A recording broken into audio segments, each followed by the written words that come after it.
El sendero de Arlequín. Un relato perteneciente a la novela de Agatha Christie, El enigmático señor Quim. Narrado por Sara Mendoza. El señor Satterwhite nunca supo a ciencia cierta cuál fue la razón que le impulsó a permanecer en casa de los Dinman. En primer lugar, no eran de su clase, es decir, no pertenecían ni al gran mundo, ni a los no menos interesantes círculos artísticos. Eran simplemente unos filisteos, y aun entre estos, de los más aburridos. El señor Satterwhite los había conocido en Biarritz. Había aceptado su invitación de pasar unos días con ellos y, a pesar de morirse de aburrimiento en su compañía, había vuelto una y otra vez. ¿Por qué? Esa era la pregunta que se hacía en ese 21 de junio mientras se alejaba de Londres en su Rolls Royce. John Dinman era un hombre de unos 40 años y una figura sólidamente establecida y respetada en el mundo comercial. Sus amigos no eran ciertamente los amigos del señor Satterwhite, y sus ideas lo eran menos aún. Era un hombre inteligente en su profesión, pero desprovisto enteramente de imaginación. ¿Por qué lo hago? El señor Satterwhite volvió a repetirse la pregunta, y la única contestación que obtuvo fue tan vaga y absurda que casi estuvo a punto de rechazarla. Porque la única razón que se le ocurría era que una de las habitaciones de la casa, una casa cómoda y lujosamente amueblada, despertaba su curiosidad. Esa habitación era precisamente el propio gabinete de la señora Dinman. Difícilmente podría expresar el carácter de la persona que lo ocupaba, puesto que a juicio del señor Satterwhite no lo tenía. Nunca había conocido a una mujer tan absolutamente inexpresiva. Tenía entendido que era rusa de nacimiento. John Dinman había estado en Rusia al comienzo de la Primera Guerra Europea. Había luchado en el ejército ruso. Había escapado por poco con vida al estallar la revolución y había vuelto con una joven rusa, una refugiada sin dinero. A pesar de la fuerte desaprobación de sus padres, se había casado con ella. La habitación de la señora Dinman no tenía nada de particular. Estaba lujosa y sólidamente amueblada con piezas Hipplewhite, de un aspecto más bien masculino que femenino. Pero en él había un objeto incongruente, un biombo chino lacado de tonos amarillos, crema y rosa pálido, que cualquier museo se hubiera enorgullecido de poseer. Era digno de un coleccionista por lo raro y lo magnífico. Estaba fuera de lugar en aquel ambiente genuinamente inglés. Hubiese sido la nota destacada de la habitación de haber armonizado con el conjunto. Pero esto no era suficiente motivo para que el señor Satterwhite pudiese acusar a los Dinman de falta de gusto. El resto de la casa podía considerarse como irreprochable. Meneó la cabeza. El objeto, por trivial que pudiese parecer, le intrigaba. Era la verdadera causa de que volviera a esta casa una y otra vez. Quizás se debía únicamente a la fantasía de la mujer. Una solución que no le satisfacía al pensar en la señora Dinman. Una señora reposada, de duras facciones y que hablaba inglés con tal corrección que nadie hubiese sospechado que se trataba de una extranjera. Llegado al punto de destino, se apeó bulléndole todavía en la cabeza la idea del biombo chino. El nombre de la casa de los Dinman era Ashmead. Ocupaba una extensión de 5 acres en Milton Heath, que está solo a unas 30 millas de Londres, y se eleva a unos 100 pies sobre el nivel del mar, y cuya población está, en su mayor parte, compuesta por gentes de condición acomodada. El mayordomo recibió al señor Satterwhite con su acostumbrada suavidad. Le anunció que el señor y la señora Dinman habían salido para un ensayo, pero que habían dejado el encargo de que el señor Satterwhite dispusiera a su antojo de la casa hasta su vuelta. El señor Satterwhite asintió y, haciendo uso del ofrecimiento, se dirigió al jardín. Después de echar un ligero vistazo a los arriates floridos, se encaminó a lo largo de un sombreado paseo y al poco rato dio con una puerta que había adosada al muro. No estaba cerrada. Pasó a través de ella y se encontró frente a un estrecho sendero. El señor Satterwhite miró a derecha e izquierda. Un sendero fascinante, lleno de sombra y de verdor, bordeado con altos setos, un sendero que serpenteaba grácilmente al viejo estilo. Recordaba el rótulo Ashmead, Sendero de Arlequín. Y también recordaba otro nombre, el local, que la señora Dimmal le había explicado un día. El Sendero de Arlequín, murmuró en voz queda para sí. Me pregunto si... Dio la vuelta a un recodo. No en aquel momento, pero sí después. Se extrañó de no haber manifestado sorpresa al encontrarse con su elusivo amigo señor Quinn. Los dos hombres se dieron un fuerte apretón de manos. «Así que está usted por aquí», dijo el señor Satterthwaite. «Sí», contestó el señor Quinn. «Paro en la misma casa que usted». «¿De veras?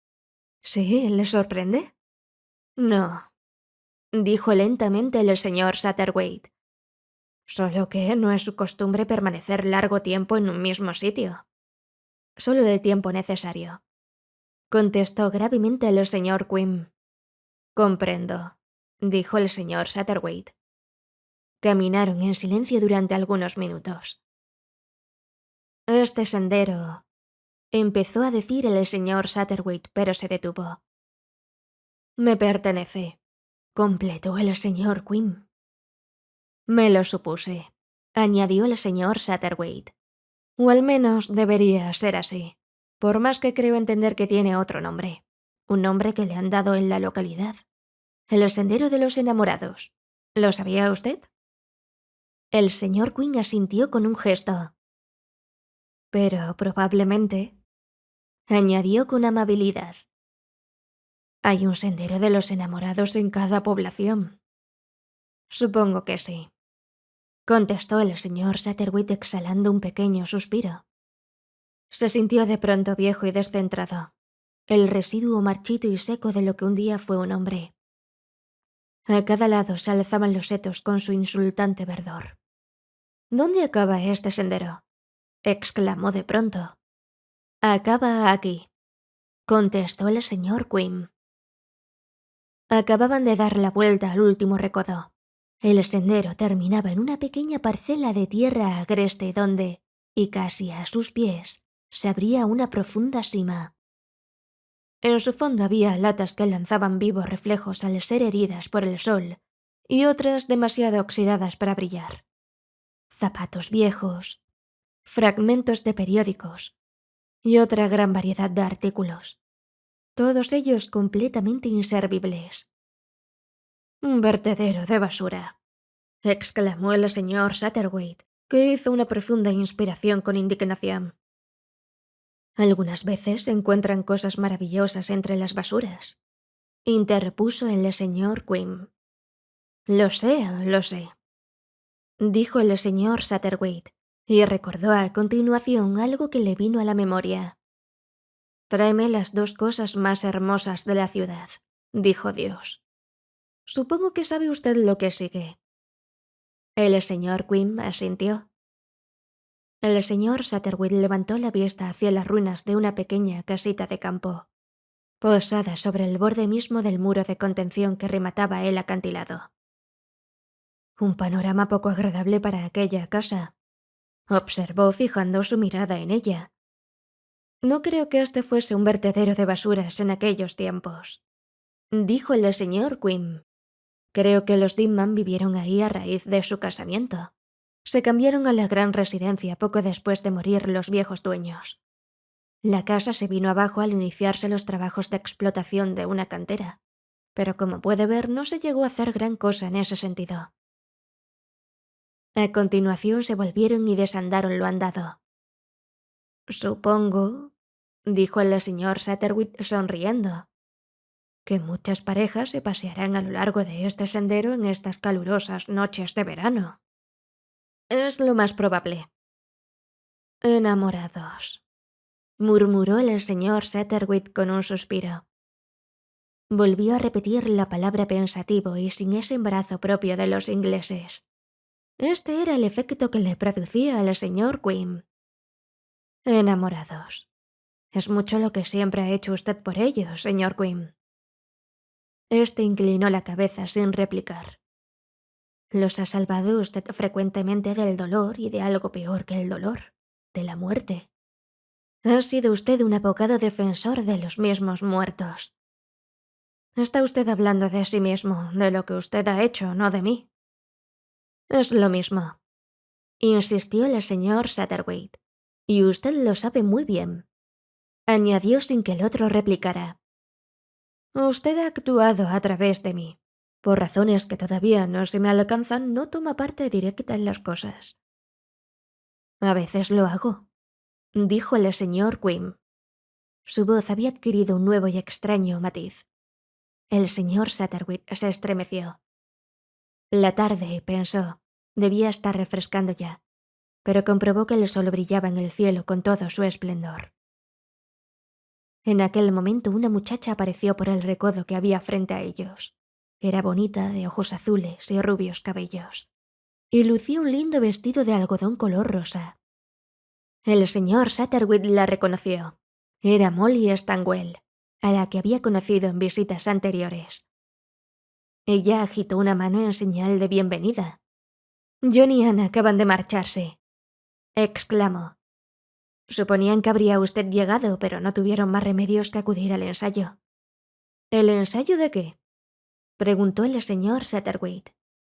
Esa especie de mascarada, no sé exactamente cómo la llamaría usted. Hay un poco de canto y de baile y una infinidad de cosas más.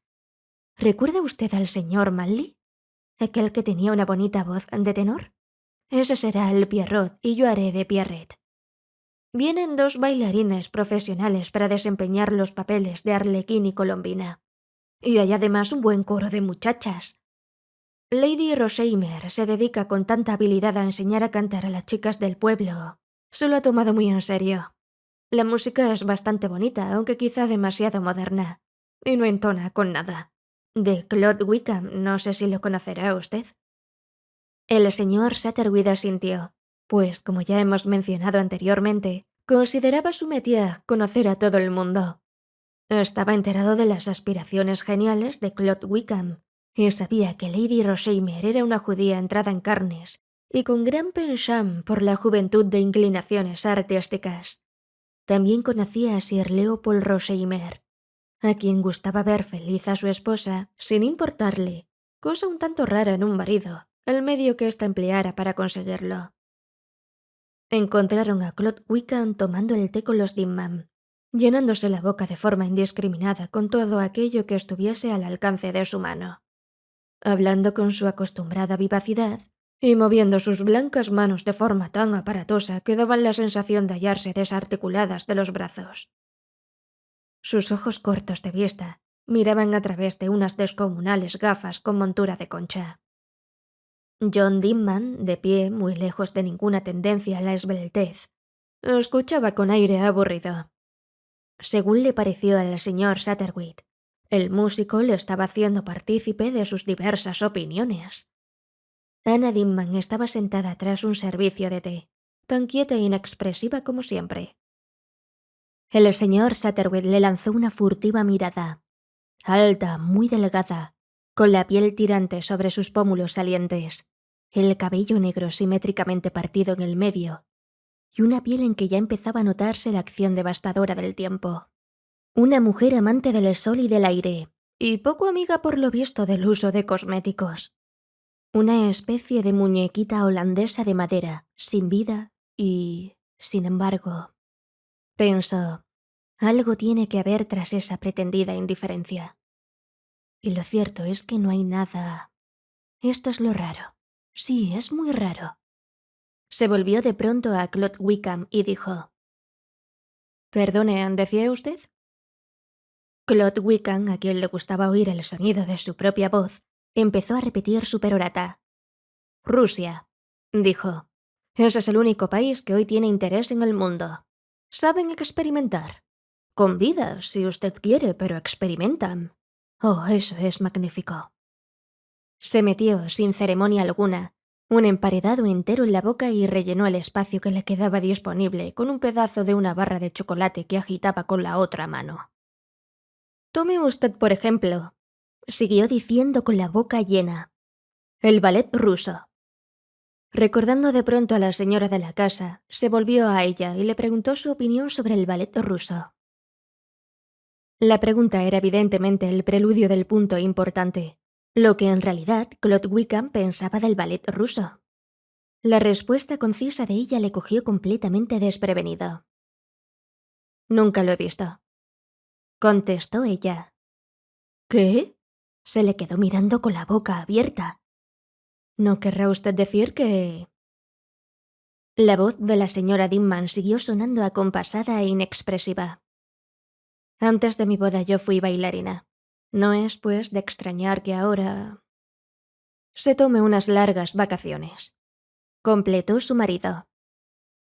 «El baile». Ella se encogió de hombros. «Conozco todos sus trucos y ya no me interesa». «Oh». Claude tardó solo un momento en recuperar su aplomo y continuó la interrumpida charla. «Hablando de vidas», dijo el señor Satterwhite cuando aquel hubo acabado su perorata, «y de los experimentos que con ellas han hecho. La nación rusa hizo un experimento muy costoso». Claude se volvió rápidamente hacia él. «Ya sé lo que usted va a decir», dijo precipitadamente. «La Karsanova. La inmortal, la única Karsanova. ¿La vio usted bailar alguna vez?» «3 veces», contestó el señor Satterwhite. 2 en París y 1 en Londres. Nunca lo olvidaré. Hablaba con voz casi reverente. «También yo la vi», añadió Claude Wickham. «Tenía entonces 10 años. Un tío mío me llevó a ver la representación. Oh, jamás podré olvidarla». Lanzó un buñuelo con fuerza contra un macizo de flores. «Hay una estatuilla de ella en el Museo de Berlín», explicó el señor Satterwhite. «Es una verdadera maravilla.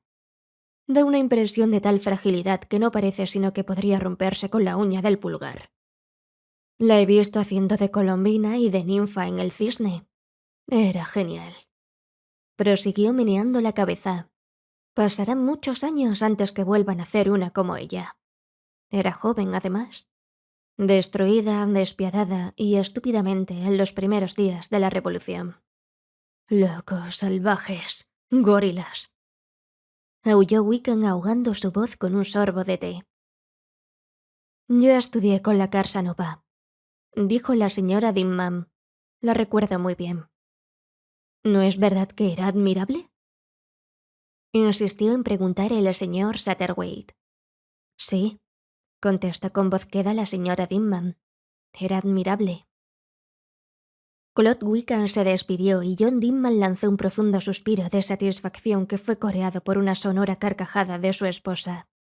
El señor Satterwhite asintió. «Me figuro lo que piensa», dijo. «Pero hemos de admitir, a pesar de todo, que la música que ese muchacho escribe es música». «Si usted lo dice», dijo Dimman. «Sin duda alguna. El tiempo que durará es otra cosa». John Dimman le miró con curiosidad. «¿Quiere usted decir que...?» «Quiero decir que el éxito se ha presentado prematuramente. Y eso es peligroso. Siempre suele ser muy peligroso». Se volvió hacia el señor Quinn. «¿No está de acuerdo conmigo?» «Usted siempre tiene razón», contestó aquel. «Subamos a mi gabinete», dijo la señora Dimman. «Se está muy bien allí». Subió la escalera seguida de los demás. Al señor Satterwhite se le cortó la respiración al encontrarse frente al biombo chino. Levantó la vista y se encontró con que los ojos de la señora Dimman estaban fijos en él. «Usted, que es un hombre que siempre tiene razón», dijo moviendo la cabeza lentamente de arriba abajo en señal de aprobación. «¿Qué me dice de mi biombo?». El señor Satterwhite sintió como si estas palabras envolviesen un reto y respondió tartamudeando. «Que es hermoso. Más que hermoso, único». «Tiene usted razón». Era la voz de Dimman la que sonó tras él. «Lo compramos en nuestros primeros tiempos de casados, por menos de la 10ª parte de su valor. Pero aún así nos dejó renqueando cerca de 1 año. ¿Te acuerdas, Ana?». «Sí», contestó la señora Dinman. Lo recuerdo. En realidad no podíamos comprarlo. Hoy hubiese sido diferente. Precisamente el otro día había un montón de lacados en venta en Christie's. Justo lo que necesitaríamos para hacer perfecta esta habitación. Todo chino. ¿Podríamos quitar todo lo demás? ¿Creerá, señor Satterwhite, que mi esposa no quiso ni siquiera oír hablar de ello? Me gusta esta habitación tal como está, dijo la señora Dinman. Había una expresión curiosa en su cara. De nuevo, el señor Satterwhite se sintió provocado y vencido. Miró a su alrededor y por primera vez se dio cuenta de la ausencia de todo detalle personal. No había retratos, ni flores, ni chucherías. No parecía la habitación de una mujer. Salvo por ese factor incongruente del biombo chino, pudiera muy bien habérsele tomado por la sala de exposición de un fabricante de muebles. Vio que la señora Dinman le miraba sonriente. «Escuche», dijo. Se inclinó hacia adelante y por un momento su aspecto adquirió un matiz muy poco inglés, marcadamente extranjero. «Le hablo porque sé que usted sabrá comprenderme», prosiguió. «Compramos ese biombo con algo más que con dinero, con amor. Por amor a él, porque es hermoso y único, prescindimos de otras cosas que necesitábamos. Esas otras piezas chinas de las que acaba de hablar mi marido, y que pueden lograrse solo con dinero, no las habríamos conseguido con nada de nosotros mismos». Su marido rió. «Sea como tú quieras», dijo, aunque con un deje de irritación en su voz. «Pero no me negarás que desentona en este ambiente tan inglés. Todos estos muebles son buenos y sólidos, pero de un gusto mediocre. Un ordinario, aunque moderno, Hipplewhite». Ella asintió. «Inglés genuino, sólido y fuerte», murmuró suavemente. El señor Satterwhite la miró. Creyó adivinar un significado tras estas palabras. El salón inglés, la deslumbradora belleza del biombo. No, se le había vuelto a escapar. «Me encontré con la señorita Stanwell en el sendero», habló en tono convencional, «y me dijo que iba a hacer de Pierrette en la función de esta noche». «Sí», dijo Dinman, «y además lo hace muy bien». «Tiene algo torpes los pies», interpuso Ana. «Tonterías», contestó su marido. «Todas las mujeres adolecen del mismo defecto, Satterwhite. No pueden tolerar que se alabe a otra del mismo sexo. Molly es una muchacha preciosa, y esta es la razón de que sea el blanco del odio de toda mujer». «Hablo solo del baile», dijo la señora Dinman, al parecer ligeramente sorprendida. «Es muy bonita, no lo niego, pero vuelvo a repetir que sus pies no tienen ligereza. Y no me contradigas porque yo sé lo que es el baile». El señor Satterwhite intervino en la conversación con sumo tacto. «Tengo entendido que vienen 2 bailarines profesionales, ¿verdad?» «Sí, exclusivamente para el ballet. El príncipe Oranov es quien se encargará de traerlos en su coche». «¿Sergius Oranov?» La pregunta surgió de los labios de Ana Dinman. «¿Lo conoces?» «Lo conocí en Rusia». Al señor Satterwhite le pareció que la noticia no era acogida muy favorablemente por John Dinman. «¿Crees que te reconocerá?» «Estoy segura de que sí». Se rió con una risa que tenía algo de triunfal. Había desaparecido de su cara aquella expresión de muñeca holandesa. Volvió la cabeza con expresión de convencimiento y volvió a mirar a su esposo. «Así pues, es Sergius quien traerá a los 2 bailarines. Siempre ha sido muy aficionado al baile». «Eso recuerdo». John Dinman habló ásperamente. Luego se volvió y abandonó la habitación. El señor Quinn siguió tras él. La señora Dinman se dirigió al teléfono y marcó un número.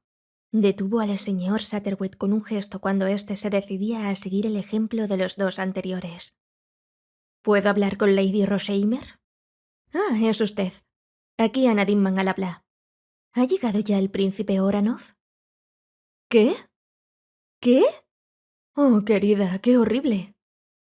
Escuchó unos instantes más y a continuación colgó el auricular, volviéndose al señor Satterwhite. Ha habido un accidente, dijo, y no me extraña siendo Sergius Ivanovich quien conducía.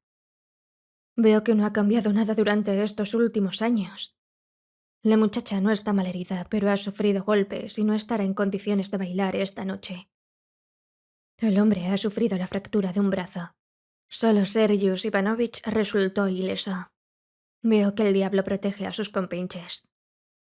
¿Y qué pasará entonces con la representación? Exactamente, amigo mío. Habrá que tomar una resolución.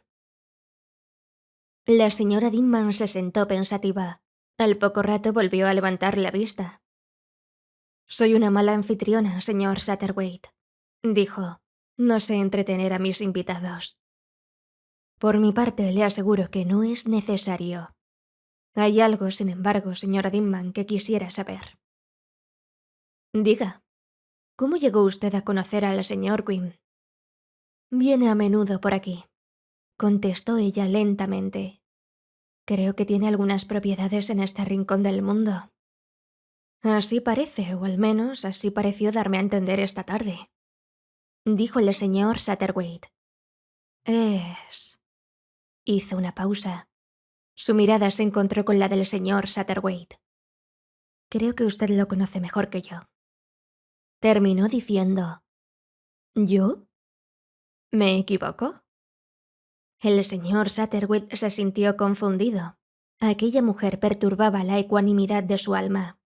Tuvo la sensación de que pretendía presionarle más allá de lo que estaba dispuesto a llegar, a forzarle a decir con palabras más cosas de las que la discreción le permitía en aquellos momentos. Usted sabe, creo que usted sabe más de lo que pretende, dijo. Esto era ya incienso, pero por una vez dejó surtir el efecto apetecido. Movió la cabeza en señal de insólita humildad. ¿Qué es lo que uno puede llegar a saber?, preguntó. Tan poco. Ella asintió en silencio. Después habló sin mirarle y con voz suave y acariciadora.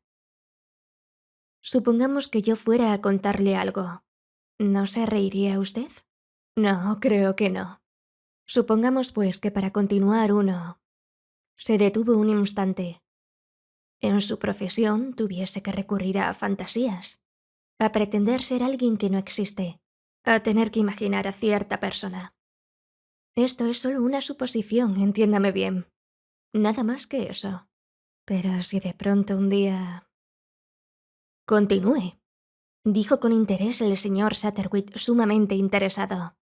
La fantasía se torna realidad, la cosa que uno imaginó, lo imposible, lo que no podía ser, resultó que era real. ¿Es esto una locura? Contésteme usted, señor Satterthwaite. ¿Es una locura o cree usted también que es posible? Yo... Era extraño que fuera incapaz de articular frase alguna. Parecía que las palabras se le habían quedado pegadas en el fondo de la garganta.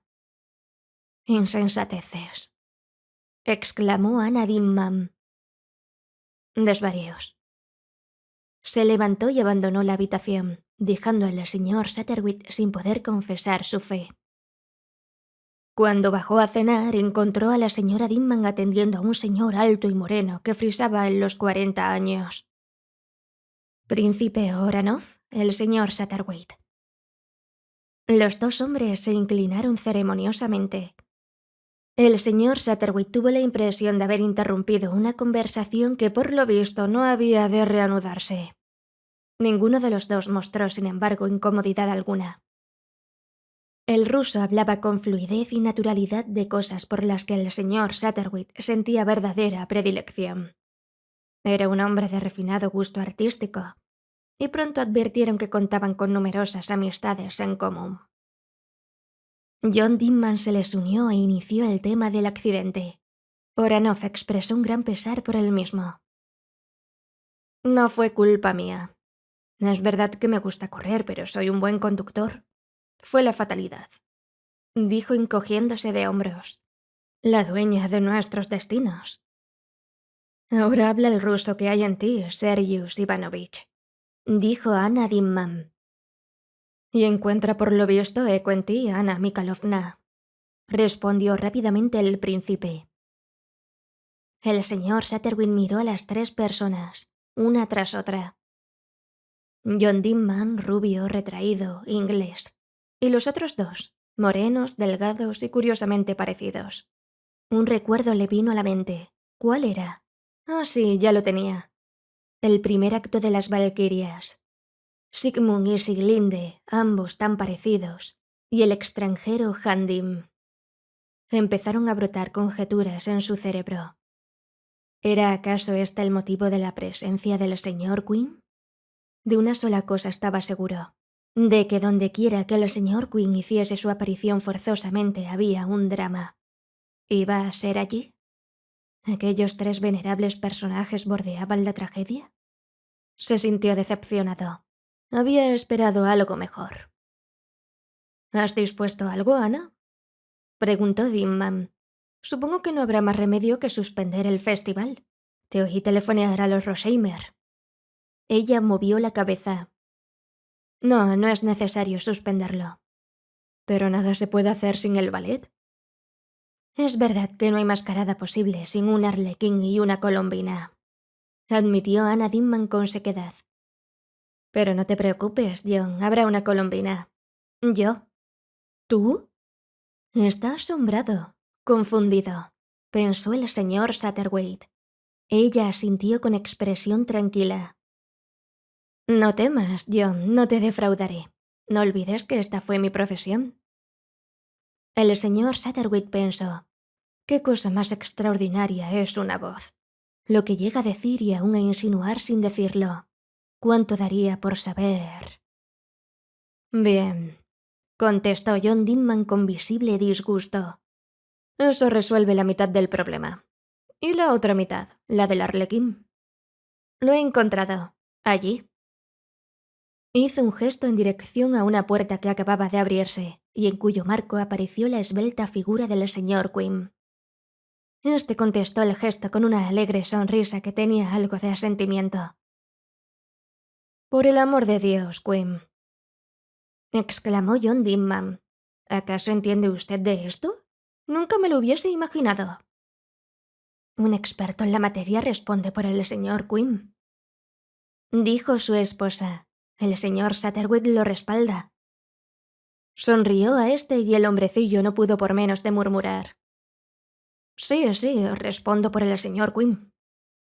John Dinman desvió el curso de la conversación. ¿Saben ustedes que el festival le sigue un baile de disfraces? Una complicación, tendremos que vestirlo, Satterwhite. Este movió la cabeza de un lado a otro. Mis años me excusan. De repente se le ocurrió una brillante idea. Cogió una servilleta y la colgó bajo el brazo. Ya está, soy un viejo camarero que ha pasado ya sus mejores años. Y se echó a reír. Una profesión interesante, añadió el señor Quinn. Se aprende mucho en ella. Yo tendré que ponerme el consabido traje de Pierrot, dijo John Dinman lúgubremente. De todos modos hace un poco de fresco y no me molestará. ¿Y usted? Y miró a Oranov. Yo tengo un disfraz de arlequín, contestó el ruso, posando unos instantes su mirada en el rostro de la anfitriona. Sería quizás solo una ilusión, pero al señor Satterwhite le pareció que durante unos instantes la atmósfera se tornaba tensa. Entonces cabría la posibilidad de que fuésemos 3 los arlequines, comentó Dinman con una carcajada. Yo también tengo otro traje de arlequín que mi esposa me encargó a poco de casarnos, con motivo de no sé qué festival. Se detuvo para contemplar la amplitud de la pechera de su camisa y añadió. No creo que ahora me vaya bien. No, tampoco yo creo que te quepa, dijo su esposa. De nuevo su voz pareció adquirir una extraña significación. Miró el reloj. Si Molly no viene pronto, mejor será que no esperemos. Pero en aquel momento fue anunciada la muchacha. Llevaba ya su vestido de Pierrette en verde y blanco, y estaba realmente encantadora con él. Al menos así lo apreció el señor Satterwhite. La muchacha rebosaba de entusiasmo y de emoción ante la perspectiva de la representación. Estoy poniéndome cada vez más nerviosa, anunció mientras tomaba el café después de la cena. Sé que me temblará la voz y que me olvidaré del texto. Tu voz es admirable, Molly, dijo Ana. Si estuviera en tu lugar no me preocuparía lo más mínimo. No lo puedo remediar. Lo otro, en cambio, no me da miedo. Me refiero al baile. Sé que saldrá bien. Quiero decir que no creo que sea fácil equivocarse con los pies. ¿No lo cree usted así? Fue a Ana quien le hizo la pregunta, pero ésta se limitó a decir: ¿Quieres cantarle algo al señor Satterwhite? Verás como él también te animará a que deseches todas esas preocupaciones. Molly se sentó al piano. Su voz fresca y bien timbrada entonó una vieja balada irlandesa. Sheila, trigueña Sheila, ¿qué es lo que ves? ¿Qué es lo que ves, lo que ves en el fuego? Veo al doncel que me ama y al doncel que me abandona. Y a un tercero como una sombra, que es el que me hace sufrir. Continuó cantando todas las estrofas de la balada. Al acabar, el señor Satterwhite hizo calurosos gestos de aprobación. La señora Dimman tiene razón. Su voz es deliciosa. Quizá no está todavía lo suficientemente educada, pero es exquisitamente natural, y con esa inequívoca nota de juventud que tanto la realza. Exacto, asintió John Dimman. Cante usted así, Molly, y no se deje dominar por el miedo escénico. Ahora lo mejor será que vayamos a casa de los Rosheimer. Se separaron para proveerse de capas y, como hacía una noche hermosa, decidieron hacer el camino a pie hasta la otra casa distante solo unos cientos de yardas. El señor Satterwhite se encontró sin darse cuenta junto a su amigo. No sé cómo explicármelo, empezó diciendo, pero lo cierto es que esa canción me hizo pensar en usted. Y a un tercero como una sombra. ¿No cree usted que hay algo misterioso en esas palabras? Y donde quiera que haya misterio pienso precisamente en usted. ¿Acaso soy tan misterioso? Sonrió el señor Quinn. El señor Satterwhite asintió vigorosamente. Indudablemente, hasta esta noche no hubiera imaginado que fuera usted un bailarín profesional. ¿De veras? Comentó el señor Quinn. Escuche esto, dijo el señor Satterwhite, tarareando el motivo amoroso de las valquirias. Esto es lo que sonaba esta noche constantemente en mi cabeza mientras observaba a esos dos. ¿A qué dos? Al príncipe Oranov y a la señora Dimman. ¿No ha notado usted el gran cambio que se ha producido en ella esta noche? Parecía como si una ventana se hubiese abierto y mostrara una gran luz en su interior. Sí, quizás sea como usted dice. La eterna historia dramática, ¿no le parece a usted? Prosiguió el señor Satterwhite. Esos dos han nacido el uno para el otro. Pertenecen al mismo mundo y piensan, sueñan y quieren de un modo idéntico. Resulta imaginable lo que pasó. Hace 10 años, John Dimman debió de ser un joven arrogante, deslumbrante, una figura romántica. Y salvó su vida. Todo ello perfectamente natural. Pero hoy, ¿qué es a fin de cuentas? Un buen hombre, mimado por la fortuna, pero nada más que mediocre. Un prototipo de inglés corriente y honrado. Algo parecido al mobiliario Happelwhite de las habitaciones de arriba. Tan inglés y tan corriente como esa linda muchacha inglesa de voz fresca y armoniosa, si bien poco educada. No se atreva a negar nada de lo que hasta aquí he dicho. No niego nada, al contrario. Observo que tiene usted siempre razón y sin embargo... ¿Sin embargo qué? El señor Quinn se inclinó hacia adelante. Sus melancólicos ojos oscuros buscaron los del señor Satterwhite. ¿Será posible que haya usted aprendido tan poco de la vida? Preguntó como en un suspiro. Se alejó dejando al señor Satterwhite intranquilo, sumido en una meditación tan profunda que, en la mera selección de una bufanda con que proteger su cuello, tardó el tiempo suficiente para que sus compañeros se hubiesen alejado, perdiéndose en las sombras de la noche.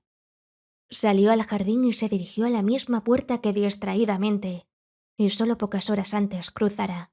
El sendero estaba iluminado por los plateados rayos de la luna, y desde el umbral se percató de la presencia en él de dos figuras fuertemente entrelazadas. Por un momento creyó, después se convenció. Eran John Dimman y Molly Stanwell. La voz del primero llegó a su oído áspera y anhelante. No puedo vivir sin ti. ¿Qué vamos a hacer? El señor Satterwhite quiso retroceder por donde había venido, pero una mano le detuvo. Alguien más, alguien a quien entonces no había visto, estaba a su lado. Alguien cuyos ojos también habían visto. Una sola mirada a la cara de aquella mujer le bastó para convencerse de lo erróneo de sus suposiciones.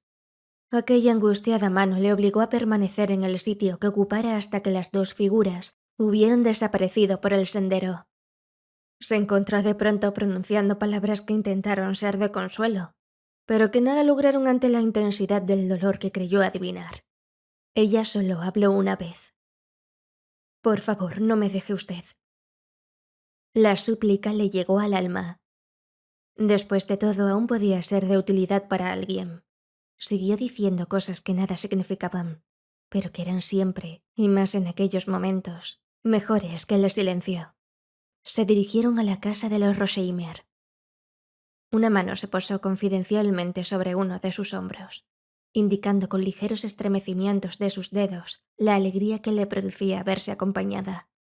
Solo la retiró al llegar al punto de destino. Se quedó muy erguida, con la cabeza alta. «Ahora», dijo, «bailaré. No tema usted por mí, amigo mío. Bailaré». Se alejó bruscamente. El señor Satterwhite se vio atrapado por Lady Rosheimer, que apareció cargada de diamantes y de lamentos. Claude Wickham se encargó de hacerle coro. «Esto es una catástrofe completa. Solo a mí me ocurren estas cosas. Esta serie de calabacines campesinos que se empeñan en creer que saben bailar. Si al menos me hubiesen consultado». Así continuó indefinidamente. Había encontrado el más bondadoso de los oyentes, un oyente que, además, sabía. Y se entregó a una verdadera orgía de autocompasión. Solo terminó al oírse los primeros acordes de la orquesta. El señor Satterwhite pareció despertar de sus sueños. El crítico estaba nuevamente alerta. Wickham sería un asno, pero sabía escribir música. Una música delicada y vaporosa como la túnica de un hada, pero desprovista todavía del divino toque del inmortal genio. El escenario era magnífico. Lady Rosheimer jamás escatimaba gasto alguno cuando se trataba de ayudar a sus protegidos. Representaba un prado de la Arcadia, con elementos de luz que prestaban la adecuada atmósfera de irrealidad.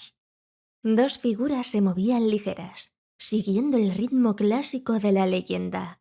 El esbelto arlequín, con sus facciones ocultas bajo el típico antifaz, y haciendo brotar estrellas de la luna al conjuro de su mágica varilla. Y una nívea colombina grácil y vaporosa como una visión. El señor Satterwhite se irguió. Había vivido aquello con anterioridad. No podía ser. Su cuerpo se trasladó muy lejos del salón de Lady Rosheimer. Estaba en el Museo de Berlín, ante la estatua de una inmortal colombina. Arlequín y Colombina seguían bailando. El mundo parecía pequeño bajo sus pies. Un chorro plateado de luz y una figura humana que vaga por la arboleda, cantando al astro de la noche. Es Pierrot. Pierrot que ha visto a Colombina y ha dejado de conocer el descanso. Los dos inmortales se desvanecen. Pero un momento antes Colombina ha mirado hacia atrás y ha escuchado la canción de un humano corazón. Pierrot vagando por el bosque. Luego oscuridad, y una voz que se extingue en la lejanía. Los prados de la villa, danza de muchachos del pueblo, Pierrots y Pierrettes. Molly como Pierrette. Nada de baile. Anna Dinman es la que baila, sino que una voz fresca y timbrada canta su canción. Pierrette baila en el prado. Bonita balada. El señor Satterwhite movió la cabeza con signos de aprobación. Wickham no podía por menos que componer bien, si a ello le obligaban las circunstancias. Las muchachas del pueblo le exasperaban, pero Lady Rosheimer era irresistible en su filantropía. Incitan a Pierrot a tomar parte en el baile. Este se niega y continúa vagando tras su quimérico ideal. Empieza a caer la noche. Arlequín y Colombina siguen bailando mezclados entre la inconsciente muchedumbre. El lugar queda solitario. Solo está Pierrot que, triste y fatigado, acaba durmiéndose profundamente sobre un herboso talud. Arlequín y Colombina bailan a su alrededor. De pronto despierta y ve a Colombina. Se declara en vano su amor, suplica, ruega, se humilla. Esta queda unos instantes indecisa. Arlequín trata inútilmente de hacerle señas para que se aleje, pero ella ya no le ve. Está embebida escuchando a Pierrot, el canto de amor que nuevamente vierte en sus oídos. Termina cayendo en sus brazos y cae lentamente el telón. El segundo acto representa la choza de Pierrot. Colombina está sentada junto al hogar, pálida, triste. Escucha abismada. ¿Pero qué? Pierrot sigue cantándole sus trovas. No se aparta de su pensamiento. La tarde se oscurece. Se oye a lo lejos el retumbar del trueno. Colombina abandona su rueca. Está agitada, ansiosa. Ya no escucha a Pierrot. Es su propia música la que parece sonar en el aire. La música de Arlequín y Colombina. Ha despertado al fin y vuelve a recordar. Otro trueno estalla. La figura de Arlequín se destaca en el marco de la puerta. Pierrot no puede verle, pero sí Colombina, que ríe y salta de gozo. Entran unos niños corriendo, pero ella los aparta. Estalla el rayo y las paredes se derrumban. Colombina y Arlequín siguen bailando a la intemperie. Rasgan las tinieblas los ecos de las notas del canto de Pierrette. Vuelve a hacerse lentamente la luz y vuelve a aparecer la choza. Pierrot y Pierrette, sobre los que ya ha caído la nieve de los años, se sientan junto al fuego en dos sillones. La música es dulce pero apagada. Pierrette cabecea en su silla. A través de la ventana entran a torrentes los plateados rayos de la luna y con ellos, el motivo de la ya olvidada balada de Pierrot. Él se agita en su silla. Música suave, de hadas. Colombina y Arlequín están en el exterior. La puerta se abre y Colombina entra bailando. Se inclina sobre el dormido cuerpo de Pierrot y deposita un beso en sus labios. Vuelve a retumbar el trueno y desaparece Colombina por la puerta. En el centro de la escena está la ventana iluminada a través de la cual se ven las figuras de Arlequín y Colombina que, sin dejar de bailar, se alejan hasta perderse de vista. Crepita un leño. Pierrette se despierta incómoda. Se dirige a la ventana y corre las cortinas. Y termina la obra con un súbito discorde. El señor Satterwhite permaneció inmóvil en medio del aplauso y la algarabía consiguientes. Al fin se levantó y decidió abandonar la sala. En el camino se tropezó con Molly Stanwell, que, acalorada y jadeante, recibía las felicitaciones de los asistentes. Vio también a John Dinman abriéndose paso a través de la muchedumbre y una extraña expresión en la mirada. Molly se dirigió hacia él, pero éste la apartó con brusquedad inconsciente. No era pues a ella quien buscaba. ¿Y mi esposa? ¿Dónde está mi esposa? Creo que salió al jardín. Fue sin embargo el señor Satterwhite quien la encontró sentada en un banco que había al pie de un ciprés. Al llegar junto a ella, hizo algo muy particular. Se arrodilló y le besó con toda reverencia las manos.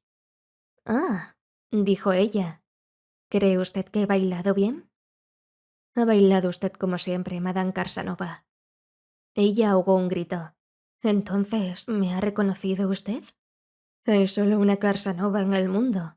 Nadie que la hubiese visto podría olvidarla. Pero, ¿por qué? ¿Por qué? ¿Qué otra cosa hubiese podido hacer? ¿Qué quiere usted decir?» Habló con perfecta naturalidad. Volvía a ser la de siempre. «Usted es un hombre de mundo y sabrá comprenderme.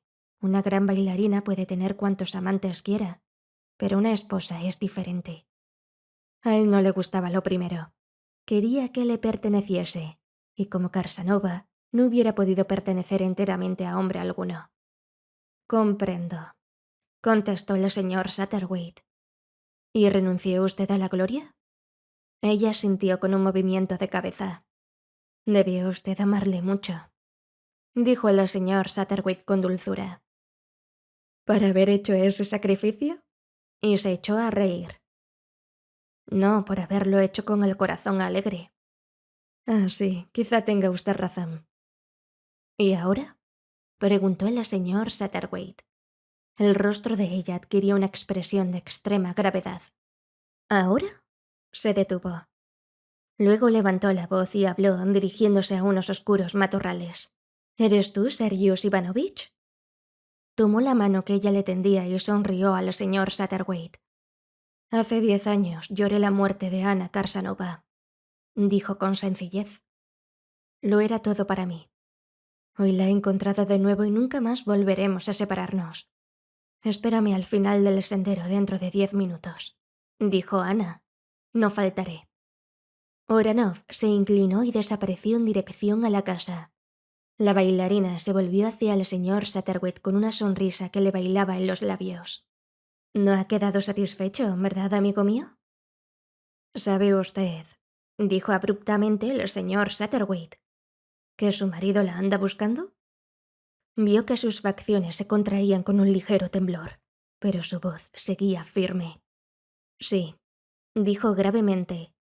Quizás sí. Vi la expresión de sus ojos y... se detuvo bruscamente. Ella seguía en perfecta calma.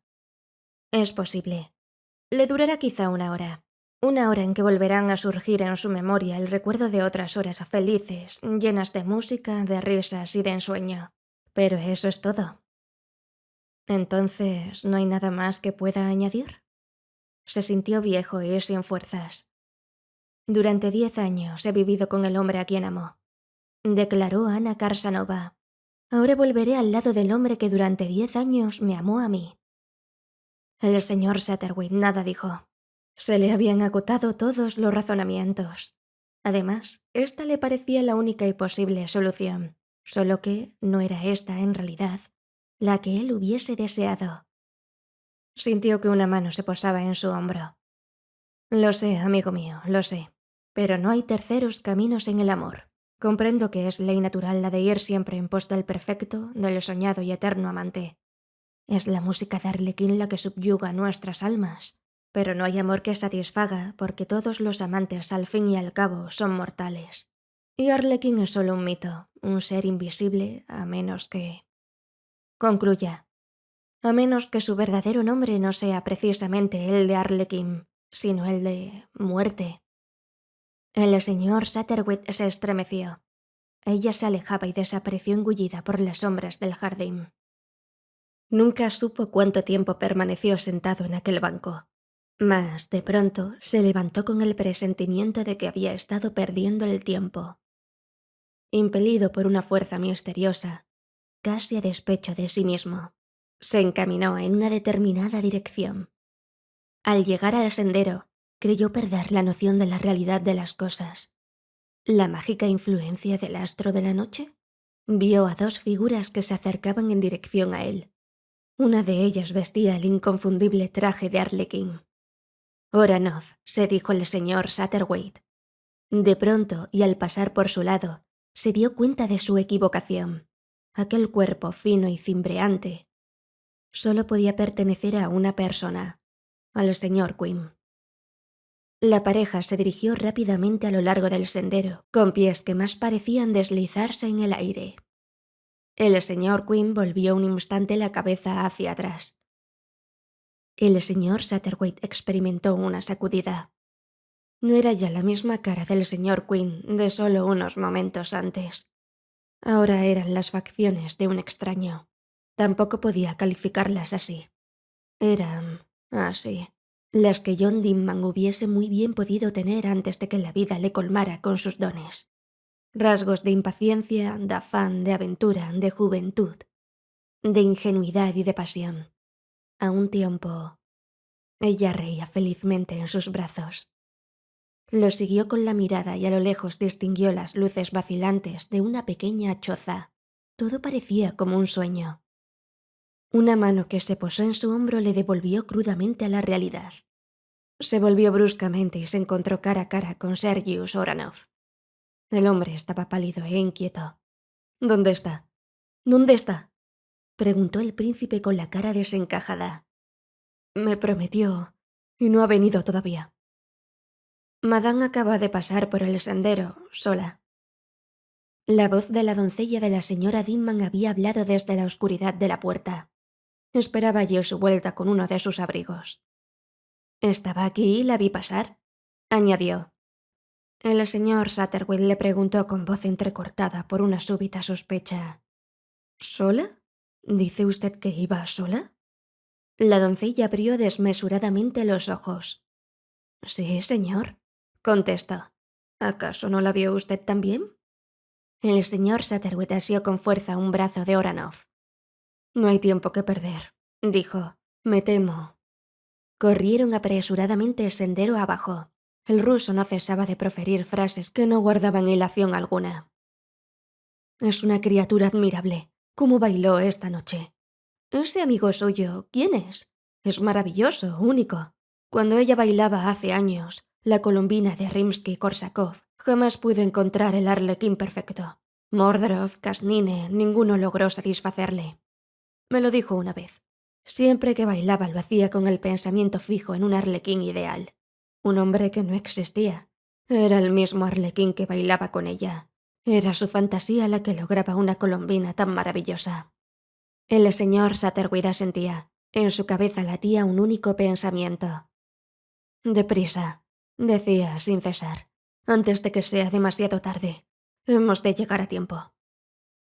Torcieron el último recodo y llegaron frente al borde de la profunda sima. En el fondo de la misma, vieron algo que con seguridad no había estado allí momentos antes.